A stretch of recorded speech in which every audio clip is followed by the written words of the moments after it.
And now, before it becomes too hot, I'm gonna cut it. I guess it's gonna be like this. Nice little squares, bite size, and a bigger one.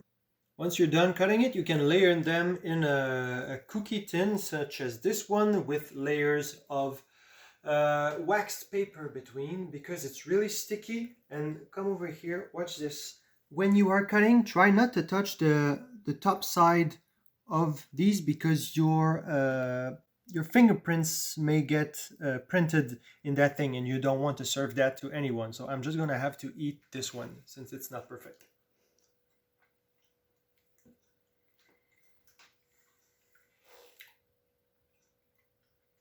Real sticky. So good. Oops. And saliva everywhere. Ciao!